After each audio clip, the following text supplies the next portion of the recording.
Welcome back to Vijendra talks. ఈరోజు concept వచ్చేసి middle class mind set. అంటే మైండ్ సెట్ డిఫరెన్సెస్ ఉంటుంది. మిడిల్ క్లాస్, పూరు, ఇలా రిచ్ పీపుల్ మైండ్ సెట్ వేరు ఉంటుంది. వాళ్ళు ఎలా ఆలోచిస్తారో మనం ఎలా ఆలోచిస్తాం, ఈ డిఫరెన్సెస్ తెలుసుకుంటే మనకి మిడిల్ క్లాస్ అంటేనే ఒక చిన్న ఫ్యామిలీ, మదర్, ఫాదర్, చిల్డ్రన్స్ వస్తారు. ఫాదర్ వచ్చేసి ఎడ్యుకేటెడ్ అయి ఉండొచ్చు ప్రాపర్ గా, లేదా అన్ఎడ్యుకేటెడ్ అయి ఉండొచ్చు. వాళ్ళకి మంచి జాబ్ లేక, సోర్స్ మంచి ఇన్కమ్ లేక చాలా ప్రాబ్లం ఫేస్ చేస్తుంటాడు. ఫాదర్ ఒక్కడే అవుతాడు ఇన్కమ్ జనరేట్ అవ్వడానికి మిడిల్ క్లాస్ లో.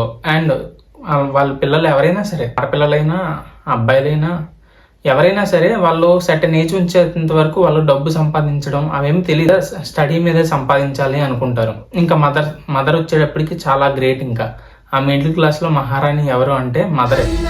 ఎందుకంటున్నానంటే అందరినీ చక్కబెట్టుకుని అందరినీ కవర్ చేసుకుని రావాలి. ఇప్పుడు పిల్లలకి ఏదైనా అవసరం అనుకో, వాళ్ళు డైరెక్ట్ గా వెళ్ళి ఫాదర్తో మాట్లాడలేరు. ఎందుకంటే ఆ భయం ఉంటుంది, చిన్నప్పటి నుండి ఫాదర్ అంటే భయం ఉంటుంది. అండ్ ఏదైనా కావాలి అంటే మీడియేటర్ ఇంకా మదర్కి వెళ్ళి చెప్తే మదర్ వెళ్తారు.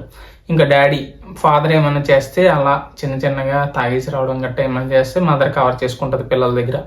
పిల్లలు ఏదైనా చిన్న తప్పు చేస్తే ఫాదర్ ఏమైనా తిడుతుంటే పిల్లల్ని కవర్ చేస్తుంది ఫాదర్ దగ్గర. ఇన్ని జరుగుతాయి మిడిల్ క్లాస్ లో. ఒక్కటి అంటే మిడిల్ క్లాసు అని ఎందుకు అంటున్నానంటే, ఒక జనరేషన్ చిన్న ఎంప్లాయీని తీసుకుందాం. ఆ ఎంప్లాయీకి ఏంటి, బయటికి వెళ్తాడు, తిరుగుతాడు, అర్థమవుతుంది. వాళ్ళ పిల్లలకి చెప్పుకోగలడు ఇది ఇలా ఉంటుంది, బయట సిచ్యువేషన్, బయట ఇది అని. అలాగే ఒక చదువు లేని వ్యక్తి అంటే ఒక లేబర్ కానీ, ఒక ఫార్మర్ కానీ తీసుకుంటే విలేజ్లో, పర్టికులర్లీ విలేజ్లో మిడిల్ క్లాస్ ఎగ్జాంపుల్గా తీసుకుంటే వాళ్ళు ఏం చెప్తారు, వాళ్ళు ఏం చెప్పలేరు, చదువు ఒక్కటే అనుకుంటారు. అంటే వాళ్ళ మైండ్ సెట్ ఎలా ఉండిపోయిందంటే, ఇప్పుడు చదువుకుంటే మంచి జాబ్ వచ్చేస్తుంది, మంచి జాబ్ వచ్చేస్తే చదువుకు తగ్గట్టు జాబ్ వస్తుంది, ఓకే, వాళ్ళ ఫ్యూచర్ లో ఎక్స్పెన్సెస్ పెరగమని గ్యారంటీ ఏముంటది. కానీ ఇది ఆలోచించరు. ఏది, వాళ్ళ అబ్బాయి ₹1,00,000 శాలరీ కొట్టాడు బెంగళూరులో పర్ మంత్లీ. ఆ ₹1,00,000 శాలరీ సరిపోతుందా వాడికి? ఇంటికి పంపించాలి, వాళ్ళ తల్లిదండ్రులు చూసుకోవాలి, పెళ్ళి అయితే వాళ్ళ ఫ్యామిలీని చూసుకోవాలి. ఇదంతా సరిపోతుందా? ఎలా ఆలోచిస్తారు? అదే rich kid are rich people mind set ఎలా ఉంటుంది అంటే, నీకు నచ్చింది చెయ్యి, ఇంట్రెస్ట్ ఉన్నది చెయ్యి, ఇప్పటి నుండి హార్డ్ వర్క్ చెయ్యి, అండ్ కాన్స్టెన్సీ మెయింటైన్ చెయ్యి. ఒక వర్క్లో కాన్స్టెన్సీ మెయింటైన్ చేసి కొత్త వెర్షన్లు, న్యూ వెర్షన్ని ఇంట్రడ్యూస్ చేసుకో, ఎలా డెవలప్ చేసుకో, మొత్తం నీ ఆధీనంలోకి తెచ్చుకో. అలా ఆలోచిస్తారు. మనం ఆలోచించలేం. ఎందుకు? మనకి వెంటనే సోర్స్ ఆఫ్ ఇన్కమ్ వెంటనే కావాలి. మన ఫ్యామిలీలో ఉన్న ప్రాబ్లమ్స్ వల్ల వెంటనే కావాల్సి వస్తుంది. అండ్ దెన్ తర్వాత ఏంటి, తర్వాత ఏం ఉండదు. ఇంకా మనం నేర్చుకుందామన్నా మన ఫ్యూచర్ అయిపోద్ది. ఇంకా మనము మన పిల్లలకి చెప్పుకుంటాం, మనం చేసుకుంటాం. ఇదే జరుగుతుంది మ్యాక్సిమం అందరు మిడిల్ క్లాస్లో. ఇదే జరుగుతుంది. మిడిల్ క్లాస్ అంటే పాజిటివిటీ ఉంటుంది, నెగిటివిటీ ఉంటుంది. మనం అనుకుంటాం మనకు నచ్చింది చేస్తున్నాంలే, ఎంతో కొంత సంపాదిస్తున్నాంలే అనుకుంటాం. నెగిటివిటీ వచ్చేటప్పటికి కష్టపడి సంపాదిస్తాం, వచ్చేది ఇన్కమ్ తక్కువైపోతుంది. బ్యాక్గ్రౌండ్ ఏమీ లేకుండా వచ్చాడా అనిపించుకోవాలి అంటే ఎలా? కాన్స్టెన్సీ. జస్ట్ నువ్వు ఒక నెలకి ₹50,000 సంపాదించడానికి నువ్వు 20 years చదువుతావు.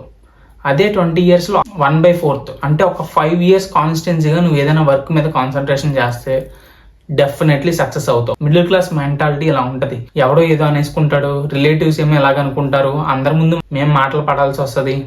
ఇవన్నీ మీరు అనుకుని వాడిని నొక్కేస్తే వాడు ఫ్యూచర్లో దెబ్బ అయిపోతాడు.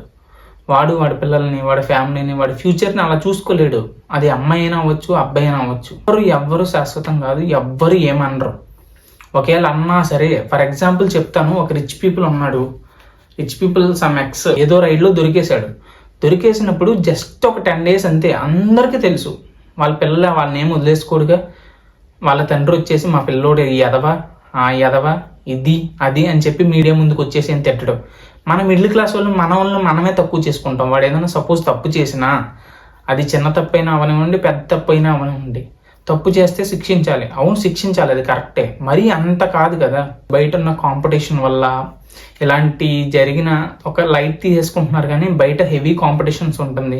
పిల్లలు, స్టూడెంట్స్ చాలా స్ట్రెస్ ఫీల్ అయిపోతున్నారు. పేరెంట్స్ ఏమో ఇంట్లో మీరు కొడితే జాబే కొట్టాలి, ఇంకా లేదా ఇంకేమీ లేదు, ఇంకా సమస్తం ఇంకా అయిపోయినట్టే, వాడి జీవితమే అయిపోయినట్టే అన్నట్టు చూస్తారు. ఇవన్నీ మనసులో పెట్టేసుకుని వాడు స్టూడెంట్ అయినా ఎవరైనా సరే అంత స్ట్రెస్ ఫీల్ అయిపోతున్నారు. ఇన్ఫర్మేషన్ నచ్చినట్లయితే సబ్స్క్రైబ్ చేసి, లైక్ చేసి, షేర్ చేయండి మీ ఫ్రెండ్స్ అండ్ ఫ్యామిలీ మెంబర్స్కి. ప్రతి ఒక్కరు వినాలి.